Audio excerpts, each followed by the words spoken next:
Here, I appreciate the opportunity to get to talk to members and colleagues related to the National Association of EMS Educators. And NAMSC has really been a great partner, in my experience over the past decade, but certainly before that, related to integrating and introducing more evidence into EMS medicine, and specifically the topics of evidence-based medicine and evidence-based guidelines that I'm going to share with you today.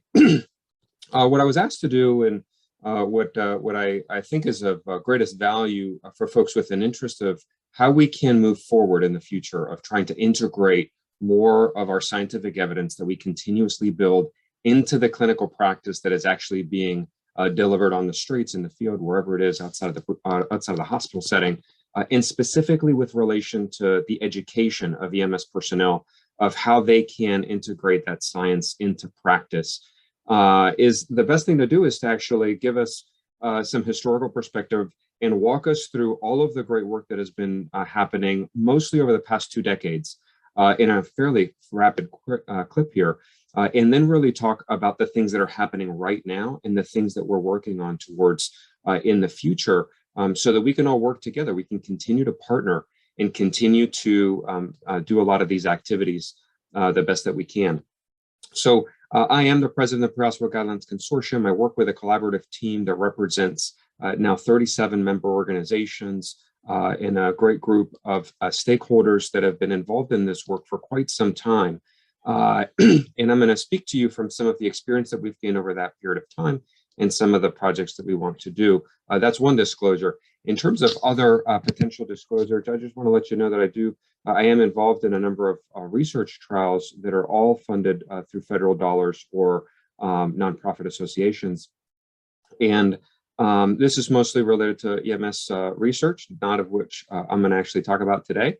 And I do want to mention that I was the principal investigator of the National Pre-Hospital Evidence-Based Guidelines Strategy funded by NHTSA and the EMSC program, as well as the fatigue and EMS guidelines, also funded through similar mechanisms and run through NAMSP and NEMSAC. I'm going to talk about those, but I'm going to start backwards. I'm going to talk to you about where we have been in terms of trying to create more evidence for what we do in practice every day. And if you think back to the 50s, 60s, and 70s of EMS medicine, it was really trying to learn as people did, right? We didn't have much equipment or capabilities in the out-of-hospital environment, and folks were trying to learn about, how to adapt practices from the in-hospital setting or other types of settings out to a pre-hospital setting. And in fact, folks were learning from places like the Korean War, the Vietnam War, and how we can adapt battlefield practices to our civilian EMS systems that were growing at that time, as well as from the hospital system. You had organizations like the American College of Surgeons or the orthopedics folks. You had folks from critical care that were the fathers of, and mothers of CPR in creating the first paramedic curricula and such. And speeding up quickly there, we get to about 2001, where we get the National EMS Research Agenda, which was a landmark publication, which at one point basically said, you know what, we need to really focus in on creating more evidence that is created by EMS personnel for EMS personnel to guide EMS personnel. And by EMS personnel, I'm talking about the frontline clinicians, as well as the EMS medical directors and other folks, colleagues from other practices of medicine, other clinical disciplines that were intimately invested in what was happening in the pre-hospital environment. But with the main concept that we can't just rely on the science that is being developed in a hospital setting, for example, and just adapt it, assume that it's going to work in the pre-hospital environment. And that it will be the right thing for us to do in the field. Can't just do that. We need science that's actually created in our environment that's going to inform us about how we should practice in our environment. And that was a publication that essentially said we need more of that EMS science that can get translated into practice. And then written in 2006, actually published in 2007, the Institutes of Medicine, which is now called the National Academies of Medicine, I'm going to use that term later, wrote this landmark book called EMS at a Crossroads, And it really said that we need to integrate more of that EMS science into clinical practice. We need to lead to more protocols being based on EMS science and whatnot, and really integrate that practice. We need more of that evidence-based care. And so those two landmark publications kind of give us a snapshot into a decade's worth of work where folks were really trying to emphasize the need for more EMS research. And not just EMS research where we might look at the things that we're already doing, but we're really trying to actually look at patient outcomes and how to improve them. So you have the NEMSAC projects that were really focused on trying to redefine what EMS research should be about. It should be about evaluating patient-centered outcomes and things that we do that actually matter to people because it impacts their lives in a positive way. And you see the National EMS Research Agenda that I mentioned, and you see pediatric-specific research agendas and publications related to how to translate science into clinical practice in other focuses like on trauma and injury and triage and things like that. And so as we get a boom in science, and this wasn't just like a linear graph in terms of how many publications we're getting over the past couple of decades, we have had exponential growth in the number of scientific publications. And those have been everything from the early days of just having case reports or case series, even small cohort studies, all retrospective of things that might work in the field or whatnot. Now we have robust randomized controlled trials happen in the pre-hospital setting. In fact, some of the pre-hospital research that's happening these days are randomized controlled trials that are huge multi-center trials that are enrolling way more patients that we would actually be able to enroll in hospital settings for certain disease conditions. And even when we evaluate processes that are happening in the hospital, many of these trials are actually incorporating components that start in the field. And over that time, we developed ways to do exception from informed consent. So a federal process to be able to do research when we can't consent somebody in the field. Paramedic can't consent somebody in cardiac arrest or can't consent somebody who's unresponsive and needs an airway for trauma. We have developed those processes to be able to do that. And now we have a body of literature that is robust and ever increasing to where we can actually do systematic reviews of trials and meta-analyses of data when we combine trials. And we can really figure out in a fairly robust way whether certain things should be done or not in terms of the scientific evidence. And then the challenge is how to take all of that science that we've been developing and actually translate it into clinical practice. And that effort is the creation of clinical practice guidelines. And that term, clinical practice guidelines, is used widely. We're familiar with it. These are guidelines that are created that should tell us the things that we should be doing. And when they're based directly on the scientific evidence versus maybe expert opinion, but when they're designed and where the things that those guidelines tell us we should be doing are directly tied to scientific evidence, we tend to call those evidence-based guidelines. But I'll mention that term remains fairly loose in our community in EMS, and we've aimed to try to redefine that to some degree. But that's mostly what I'm talking about today. And so why would we want evidence-based guidelines for EMS? What's the issue that we're trying to fix here that would be of any relevance to us? Because, hey, we're doing the way we've always done it. And isn't that good enough? And how I learned it in a textbook, as a paramedic 20 years ago, that should be fine, right? Well, it turns out that there's quite a wide variability in EMS care. I think everybody's listening to me right now knows that to be true. If you have stepped foot in 2 EMS systems, you recognize that is really, there's a difference there in terms of, the type of care that is provided at different places. And so, the only way that we can actually have uniform recommendations, the way that we can actually try to adapt practices that we can prove work in an EMS environment and that should guide what we do in other EMS systems. The only way you can really do that is if we have uniform guidelines and recommendations that we can provide consistent care with. Now, the other big challenge that happens here is about the ways that we really are involved in ongoing care in the pre-hospital setting. And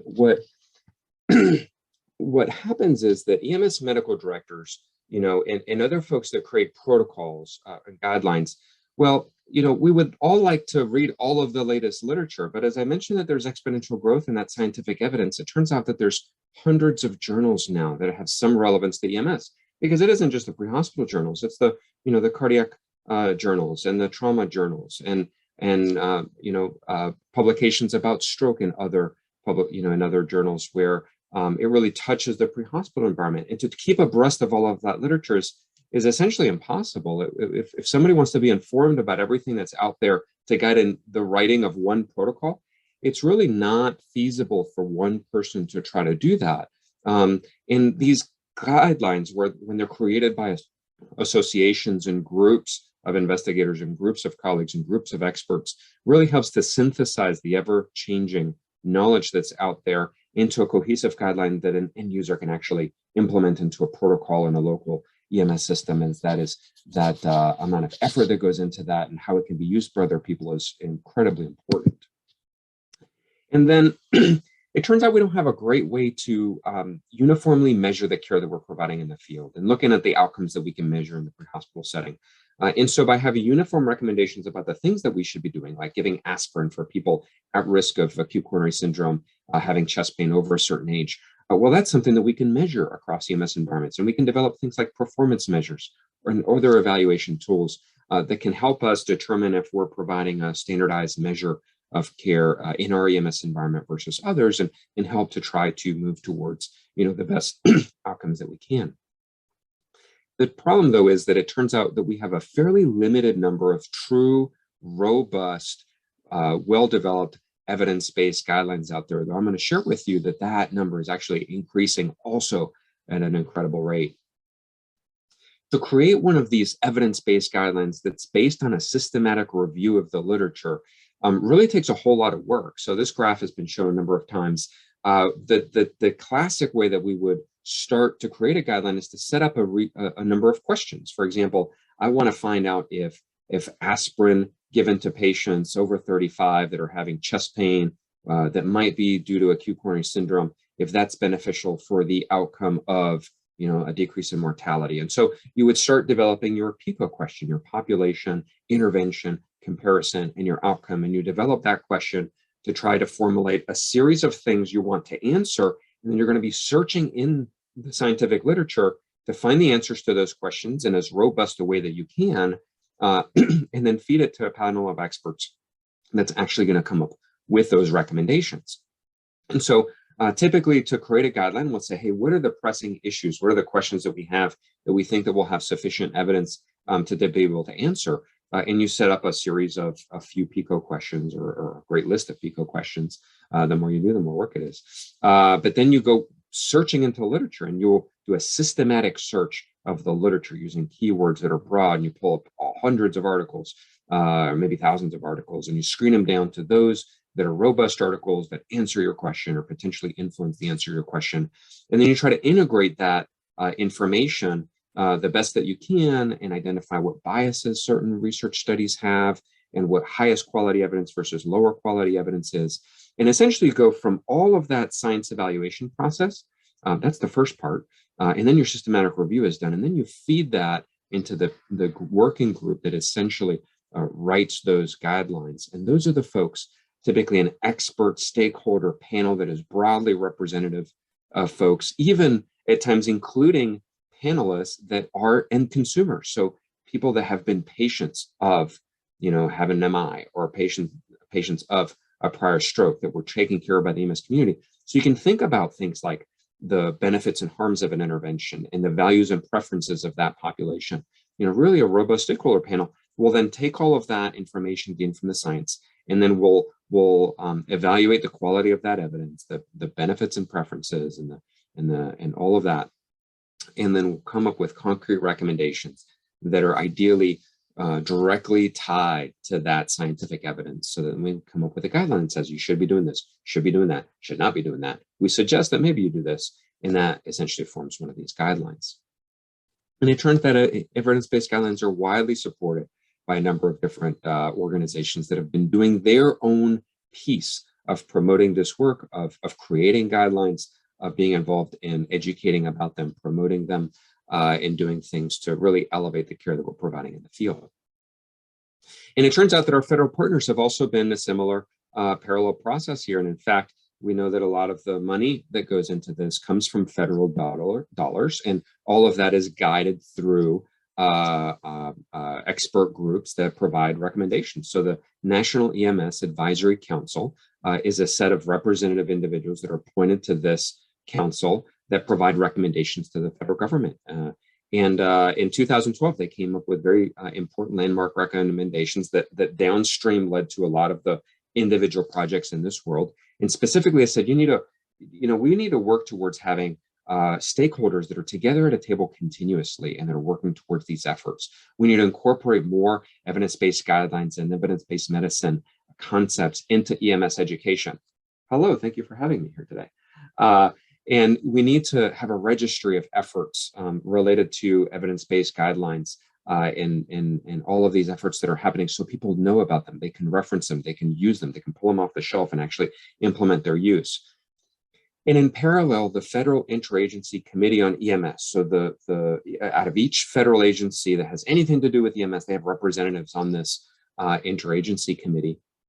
And they similarly, the next year in their publication of their strategic plan, they said we need data-driven, evidence-based EMS systems. And to do that, we need to support the development, implementation, and evaluation of evidence-based guidelines. And we need long-standing relationships between federal agencies and key federal stakeholders with those folks that are developing in ways that we can support the development of evidence-based pre-hospital care. And from those recommendations, the National Highway Traffic Safety Administration, which is the key federal entity that helps to funnel a lot of federal dollars towards EMS practice, they were able to take those recommendations and really lead a lot of efforts and provide very important funding for a lot of different efforts that helped work they were already doing for unified data collection systems through the NEMSAC project, for the development of individual evidence-based guidelines that can be used by practitioners and implemented by EMS medical directors.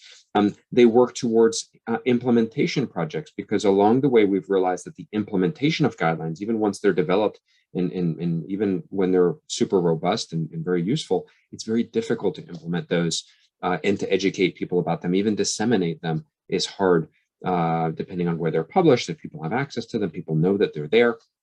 And so those implementation projects have also been a key focus for NHTSA and other partners. And they also funded the National Pre-Hospital Evidence-Based Guideline Strategy to try to bring a lot of these things together. And I'll mention a bit about that specifically.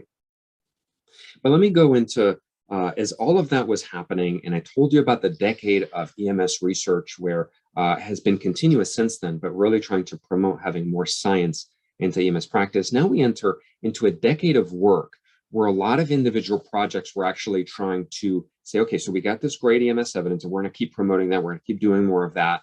But now we actually have to implement it into clinical care. And we want to develop new guidelines, and we want to actually lead to evidence-based protocols or clinical care. And that was really funneled from that Institutes of Medicine, EMS at the Crossroads publication, but funneled by the recommendations of all these agencies and entities that I've mentioned. And so we end up with a lot of these individual projects, one of which was, for example, published by Dr. Lang and colleagues in 2012.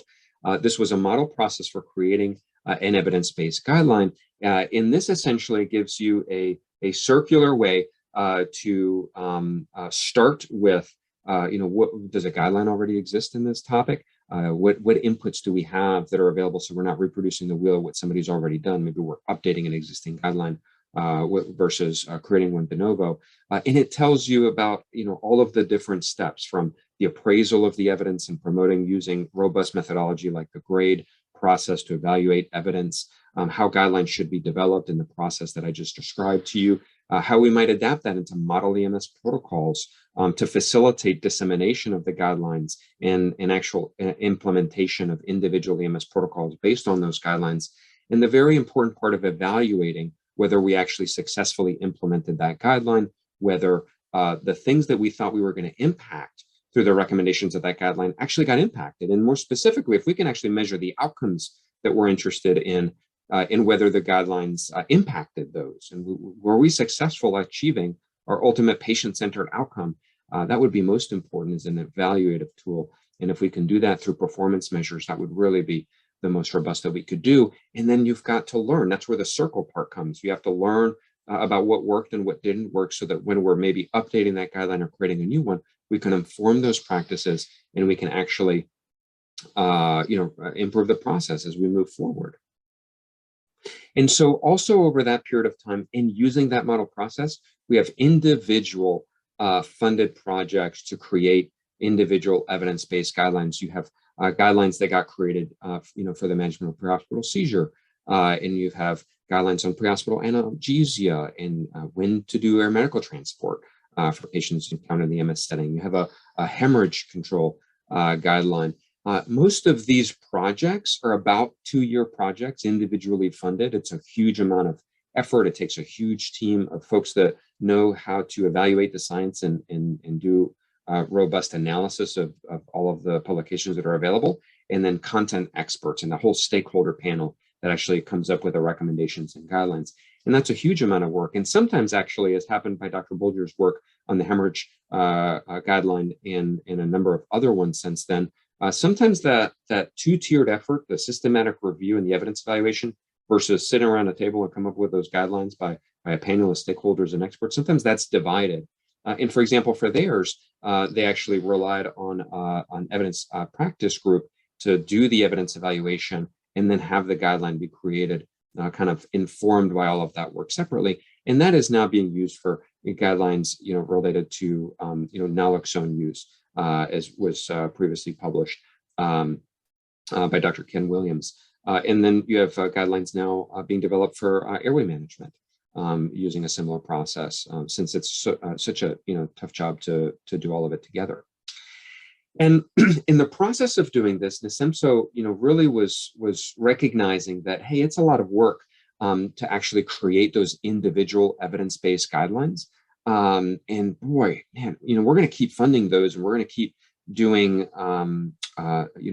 these individual projects where we're going to get an individual guideline. But if you think about how long it takes for one of those guidelines, it's roughly a 2-year project. Takes individual funding, a lot of investment, a lot of individuals to learn how to do it and then to do it. And if you think about, well, we've got one guideline that's going to talk about prehospital seizures, and we've got one guideline that's talking about just pain control. We have one guideline that's going to deal with naloxone use in the prehospital setting. Well, by the time we have a guideline that addresses everything, it's we're going to be here a while, and then we're going to have to revise those guidelines because they're going to, the science is ultimately evolving. And so it's really not reasonable to think that in the short term, we're going to have a true, robust, scientific, evidence-based guideline for everything out there. And instead they said, what we need now, today, what would be really useful is if we had an off-the-shelf set of guidelines that are national model EMS guidelines, and that can be based on those super robust individual evidence-based guideline projects where they exist, and where they don't exist, where that evidence evaluation hasn't been done, then that can use a panel of experts to try to come up with consensus-based guidelines that use the available evidence to the best that we're able to ascertain that, and that develop a set of guidelines that an end user can use today. They can pull that off the shelf. It's freely available, and they can use that. And that's exactly what the National Association of State EMS Officials did in creating the National Model EMS Clinical Guidelines. You can go to NESMSO's website. You can put it into your favorite search engine. You can look this up, and it's freely available. They've done a version 2.1. There's actually a version 3.0 that they've worked on, and they're continuously updating this over time so that it continues to be useful. And this could be if you have a new EMS medical director out there, you're a new EMS educator out there trying to figure out how to potentially modify the protocols that are already in your EMS system or create new protocols. Pulling this document out there and kind of looking at what that national group of and those stakeholders have developed is super useful. And it turns out that while all of that effort is ongoing, we're going to continue to have these individual projects, and we know of individual projects that can keep getting funded. Newer guidelines were the ones that we created on fatigue risk management. There was a guideline I just mentioned by Dr. Williams and colleagues on naloxone administration. There's now new funding for a guideline related to prehospital airway management.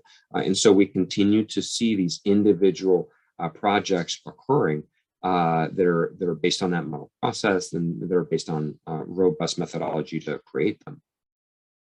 And so I'm going to insert here my perspective of how the history happened here. And this is my personal perspective of kind of how things happened.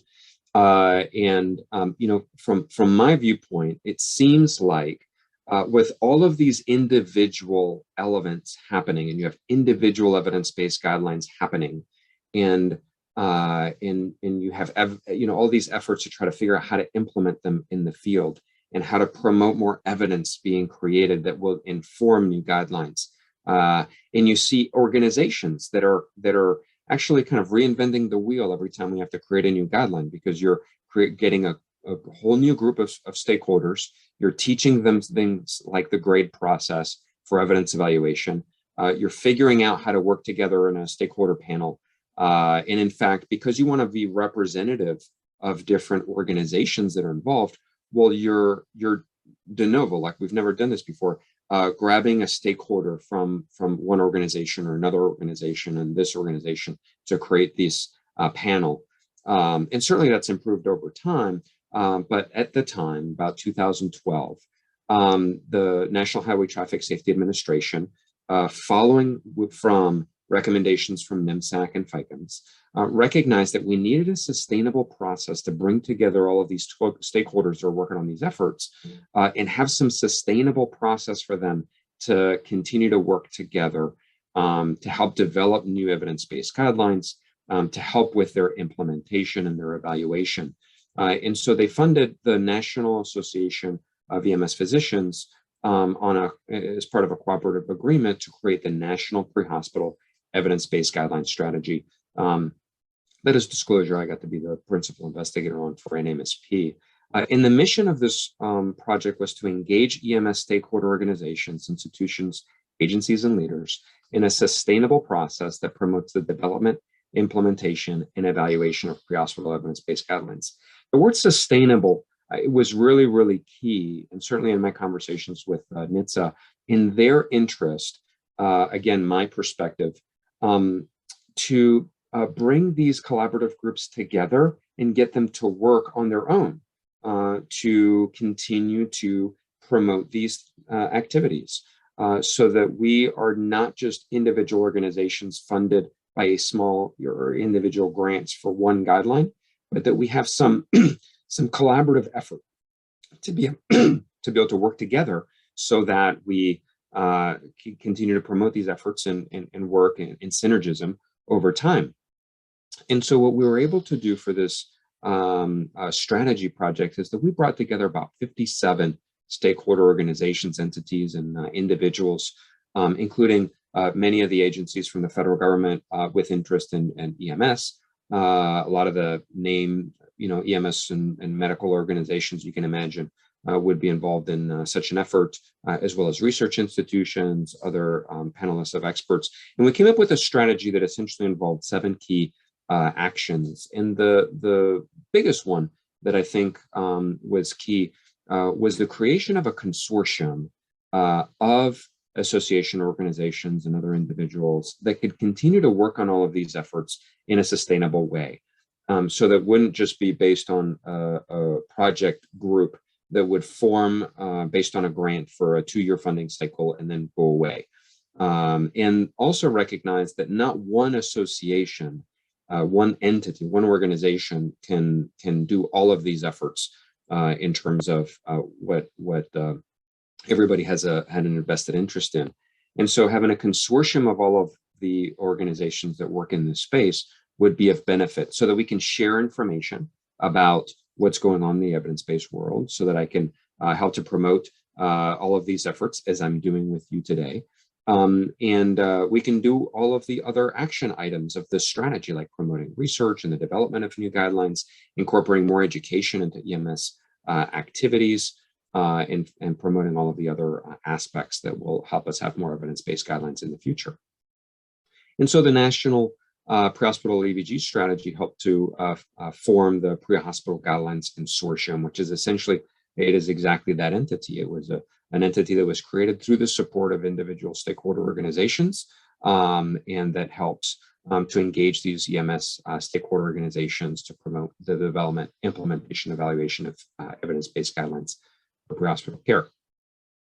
And that entity right now has 37 member organizations. We have a board of directors that is includes representatives from 13 voting member organizations that help to provide funding support for the work of the consortium. And we also have liaisons with federal agencies and other research partners that are involved in this work. I'm proud to say that NAMSC has been a longtime supporter of this effort and has a representative on our board of directors. So a great partnership with this organization as well. We've completed a number of different projects that are available freely at prehospitalguidelines.org. There's an online repository of existing pre-hospital guidelines that we're in the process of updating with the second systematic review that we've done, and I'll mention here in a little bit. We've created educational modules, and I want to highlight that with emphasis here. We've actually have an education committee, always looking for new participants if folks want to be involved in that, and on some of our ongoing efforts that we're developing.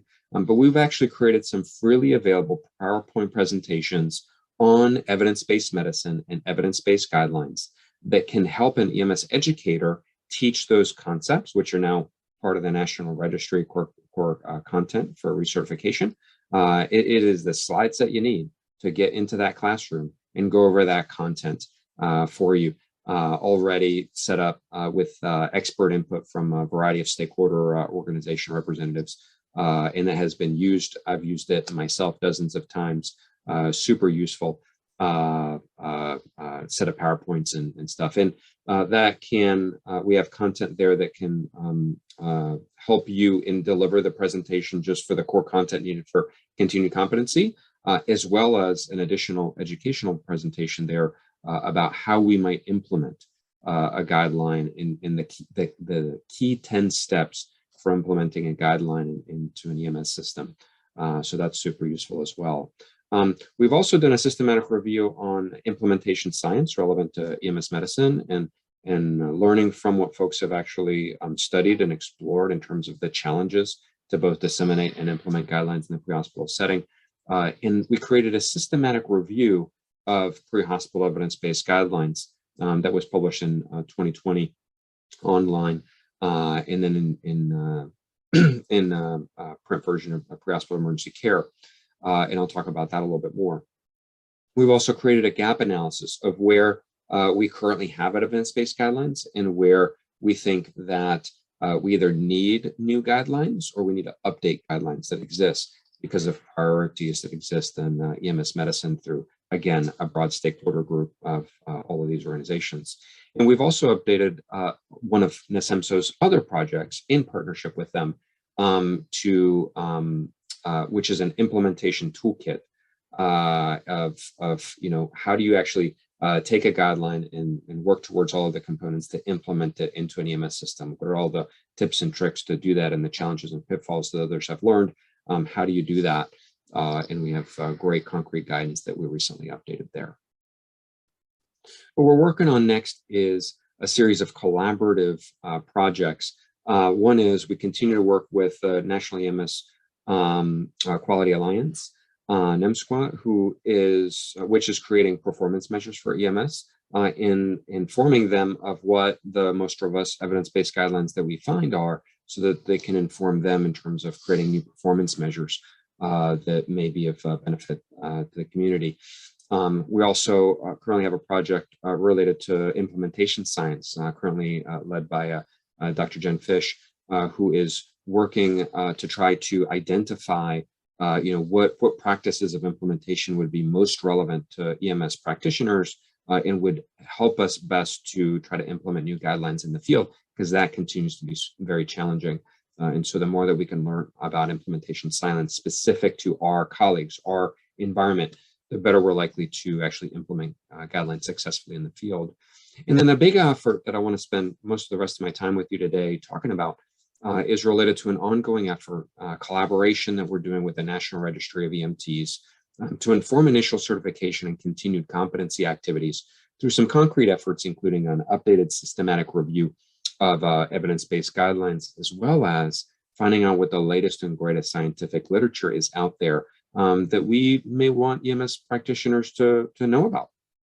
Because if we want to promote the science that is out there and it's ever changing, and if we recognize that reading textbooks is, at times maybe an outdated way to get the latest science, right? They're going to be lagging by a few years by the time science gets into textbooks and then out through our classrooms.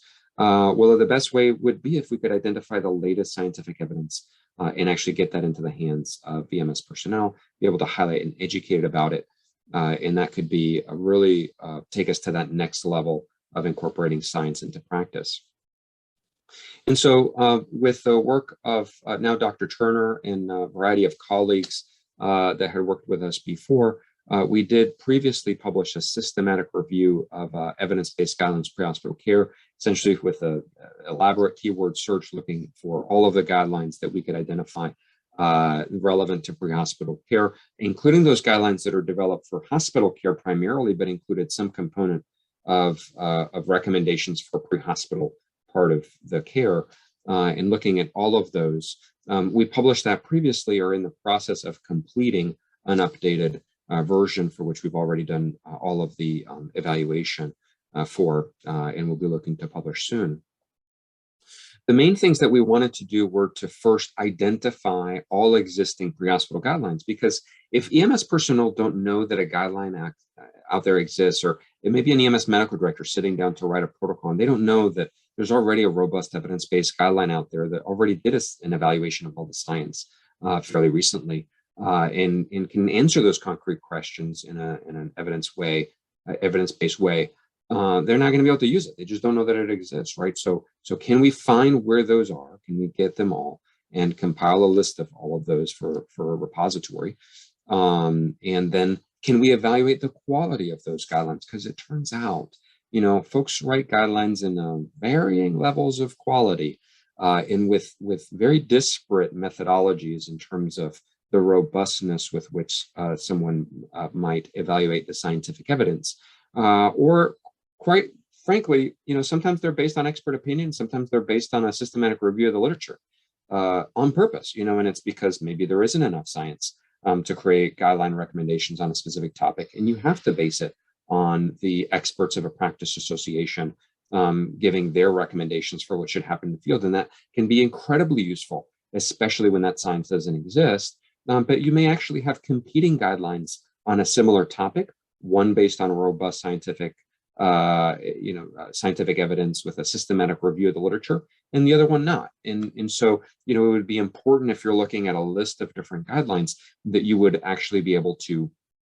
identify the quality of those guidelines. And there are a variety of different ways you can do that. And we settled on two main things.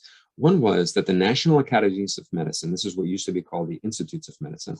So NAM has developed a set of criteria that they published in their work, Clinical Guidelines We Can Trust, or at least they coined that term. And it's a set of kind of qualitative criteria. Does the guideline include that they did and reported these key elements? We're going to talk about those specifically. And then the scientific community that evaluates systematic reviews and guidelines, clinical practice guidelines across specialties, they've developed a series of different methodologies that have been validated to evaluate the quality of guidelines and the quality of the evidence evaluation and the specific content that a guideline should incorporate in its reporting. Meaning that if you're going to write a publication that ends up in a journal that describes everything that you did in your recommendations as part of a guideline, well, you should include what your search criteria were. You should include who made up your stakeholder panel and was it representative of everybody that maybe was tied to those recommendations, and how clear were you in your presentation, and did you talk about the ability to implement this in an EMS system and challenges, benefits or pitfalls that you might encounter when trying to do that? Did you have performance measures or ways to evaluate where the guideline was successfully implemented and impact the outcomes that you wanted to? All of the things that would essentially create a really high quality guideline. There are tools out there that can help you measure that, and one of those was created by the Agree Trust, now the Agree Collaborative, and they have a second version of that, which we term Agree 2, which is essentially a checklist set of criteria that can be graded, or it can be, it's a Likert scale, 1 to 7, how well do they do each of these components on 23 separate items across 6 domains of guideline creation and publication, that are really a quantitative way that you can evaluate the quality of a guideline. And so the first step that we had to do is we actually had to define, well, what is an evidence-based guideline? How do you define that? And for us, we said that this was a publication that was relevant to pre-hospital clinical care or operations, so EMS related. It was based on an organized review of the literature. Now, that review of the literature could be, we were fairly broad in terms of, it could be a robust systematic review. They could just describe a scoping or rapid review, maybe a narrative review. So as long as they said, we searched the literature to answer these questions and develop recommendations, then that counted. And then specifically that it was a document based on providing recommendations for clinical care operations. So it was a recommendations-based document, which makes it different from just a systematic review aimed to summarize the science without taking the next step to essentially say you should do this or that based on the science. And it turns out that in our first systematic review, we actually screened almost 2,200 publications and ended up finding 71 pre-hospital evidence-based guidelines. That's what that original publication is based on, that you can read already. We've done an updated search that was based on data from 2018 through mid-2021.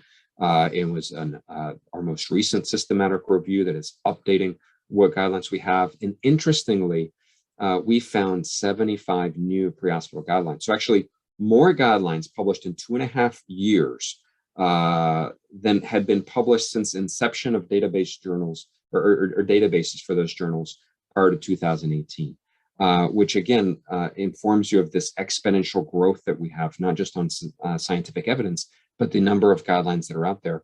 And I'm sure none of us can really name 75 guidelines for EMS care that were published in the past 2.5 years.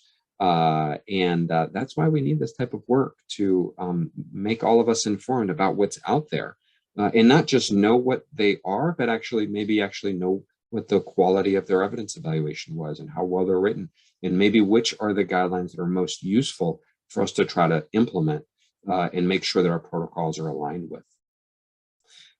We've actually helped to summarize each of the guidelines that we find based on the American Board of Emergency Medicine core content for EMS medicine. So if you go out there and you say, hey, I'm writing a guideline related to cardiovascular care or a protocol related to cardiovascular care, what evidence-based guidelines are out there that I could use as fodder for creating my protocol? We can actually say, well, here we go. These are the publications that are out there. You can look at these resources directly to inform that stuff. You can also use this information if you're developing a presentation or you're updating your educational content. When you say, hey, I'm doing a talk on respiratory emergencies, and you know what, don't tell anybody, but it's the same talk I've given for the past 7 years. It's an easy presentation because it's my PowerPoint. I just changed the date, right? Don't tell anybody, right? But you know what, this year, I'm going to make it just a little bit more robust. I'm going to actually look at the latest recommendations and the latest evidence evaluation. I don't have the time to look at 100 different publications. Wouldn't it be awesome if I could just pull the latest guidelines that have done the science evaluation, focus in on those, and then maybe I can, in a time-efficient manner, update my educational content? Well, there you go. Go to that website, look at what guidelines have been created in recent history on any of those clinical topics. It links right to them, and it's a great resource for you. What we did in terms of evaluating the National Academies of Medicine criteria for clinical guidelines was that they have specific things that says, guidelines that we can trust really should incorporate these components. And I would say, not just that we can trust, but what we would term highest quality clinical guidelines. It should be a systematically developed statement where they go searching for answers to questions through the scientific evidence that leads directly to their recommendations. Should be by some association, organization, federal entity, or similar, not just one individual, deciding to come up with their opinion of things. Ideally, it would be based on a systematic review of the literature, and that has several specific components I'll talk about in detail, and that it assesses the benefits and harms of that population. Even if we can directly assess the values and preferences of the population, that'd be the most robust. And so, looking at those key components, what we have found is most limited in terms of guidelines that are available is whether they really did a systematic review of the evidence with key components that they're publishing. So if you're out there reading a guideline, you want to say, how robust is this? First, was it based on a systematic review of the evidence? And when you look at that systematic review of the evidence, it starts with a cohesive search strategy where they did a keyword search as comprehensive as they could reasonably do, where they look at specific databases, maybe just one good database, maybe multiple databases would be more robust for any of the scientific evidence that is out there. And when you actually do this, you end up with like thousands of publications or at least hundreds. And then they need to be screened down to publications of relevance. And this is how we end up having a screening process where you can say, no, that has nothing to do with EMS. That has nothing to do with the keyword I thought it did, and you actually come down based on titles or abstracts or ultimately full text searches, you end up with the publications that are actually relevant to your work. This is an example of our published work on the fatigue and EMS guidelines related to one of 7 PICO questions we had for the development of those guidelines. This was related to the shift work and whether longer or shorter shifts were of benefit in specific hours difference. And we started off with 21,000 publications or titles of publications through our database searches and through an elaborate screening process taking about 6 months worth of work. We came down with 100 publications that were actually included in that guideline, which actually for a guideline, that's a lot of publications to actually be incorporated in developing recommendations. Now, once you have those relevant articles, you need to actually synthesize them. So when I look at a guideline and to see how robust it is, are there tables that tell me about the individual studies that they looked at, right? So, Smith et al. In 2007 published a randomized controlled trial that was based, on 1,000 patients, and this is what they found. In those evidence tables can also be robust enough to include like a risk of bias tables. And this itself is a risk of bias table where it talks about, indirectness. Well, this wasn't really looking at EMS personnel, it was looking at nurses in a hospital environment, but we're talking about fatigue, so it's kind of similar and relevant, but it's indirect. So the quality of evidence is just a little bit lower than if it was based on direct EMS personnel, things like that. And other key components that can really tell us the ultimate quality of the evidence relative to our question. And then there are summary of evidence tables or content. This can be in a descriptive form, but basically where you're aggregating all of the studies and saying, based on a combination of 3 randomized controlled trials and 2 cohort studies aimed to answer whether aspirin is good for chest pain, the consensus is that yes. It provides information in aggregate, and that can be often the descriptive or discussion part of a guideline document, or in summary tables like this that provide the best cohesive information of how those studies are put together. And then finally, there's an assessment of benefits and harms. Most guidelines are fairly good at including this. Now, when you look at guidelines, when you look at the latest guidelines that we pulled up, it turns out that many of the guidelines that met our criteria for what evidence-based guideline is, it's based on a review of the science and cohesive way to develop recommendations. It turns out that a lot of those components are not present in many of the guidelines that we have in the pre-hospital environment. And so paying attention to what the highest quality guidelines are and having a mechanism to identify them, such as the work that we're trying to do and have worked towards, helps us to pick kind of the highest and most robust guidelines for us to try to disseminate most actively and help educate on. And that's a lot of the collaborative efforts that we're doing with the National Registry to inform their initial certification and continued competency activities. And there's certain key components of those guidelines that are incorporated. The one that has been most missing of these guidelines is when they're not based on a systematic review of the evidence. Maybe they're just based on expert opinion, and other content, which may be very valuable if there are no other guidelines, but some to consider when you're reading them. And when we have evaluated them based on the agreed to scoring, we have identified that there are, certain domains of the agreed to methodology for evaluating the guidelines that EMS guidelines are fairly, consistently score lower on. Like domain 5, which is applicability, or this is, does the guideline include content or statements related to how we're actually going to implement this in our EMS setting and the challenges that are probably going to be encountered and how to overcome them. Guidelines often don't have that explicitly. So if you're out there, you're going to be writing a guideline anytime soon, please include content about, how people should actually implement your guideline in an EMS system and the challenges and recommendations of how to accomplish that. Is that type of content that is often missing. Now, there's a limited set, but, over a third of guidelines that scored greater than 75% on this agreed tool. And when you look at the 2 systematic reviews that we've done, we're actually, in the latest systematic review, it's actually getting better. So, these domains, the same ones we could work on a few years ago or since inception, we can still work on now, but we see that we're making some progress. Still opportunities in certain ways, like the challenges of implementation in an EMS environment, are ones that we want to continue to promote an emphasis on.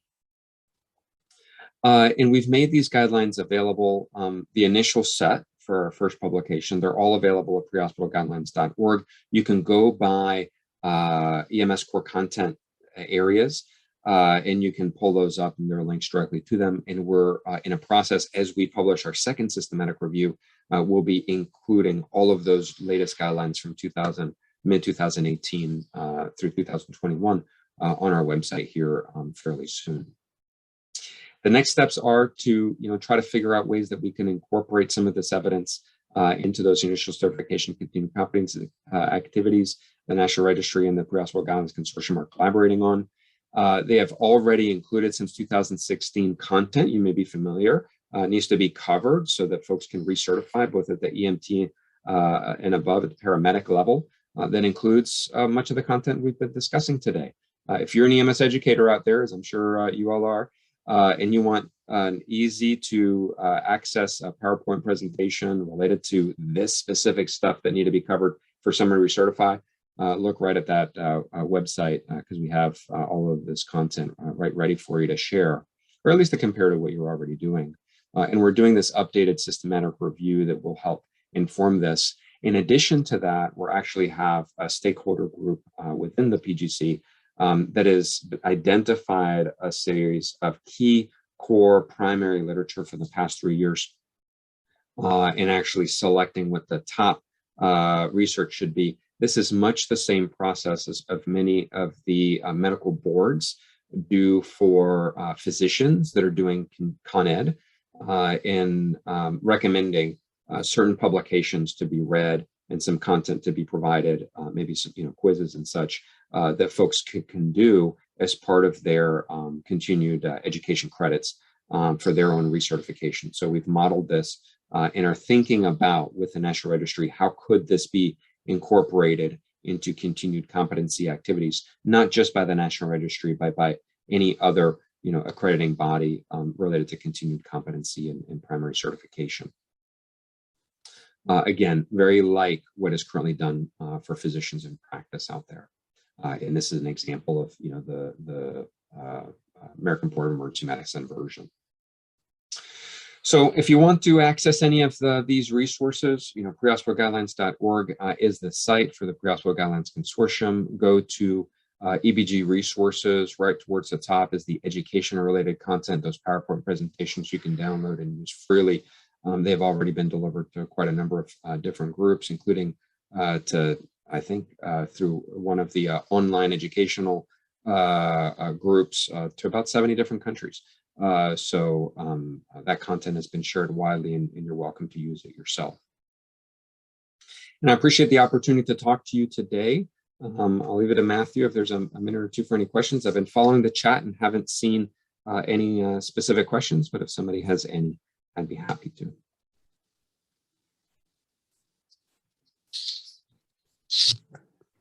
Yes, Thank you so much, Dr. Christian Martin-Gill. And we will have a few minutes here, like you said, to answer some questions. Please put those in the chat if you have any, and we will be finishing up here in a few minutes.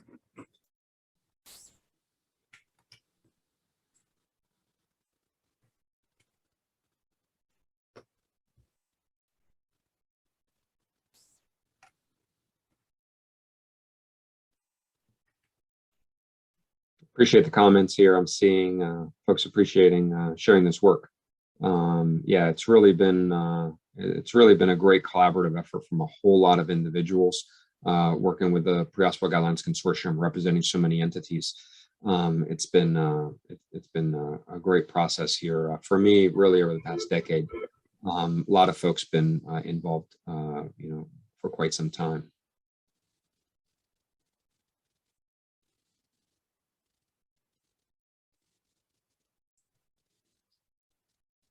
Well, I just want to thank everyone for being here, and a special thanks to our presenter, Dr. Martin-Gill. And this recording of the webinar will be available, as I said, on our YouTube page and on our website. And there's going to be a link for you to register in the follow-up email tomorrow. I'm also going to post that in the chat here as well, so you can go and register for your CEUs. So thank you all for being here. Any more questions, feel free to put them in. We're going to wrap up here in just a minute.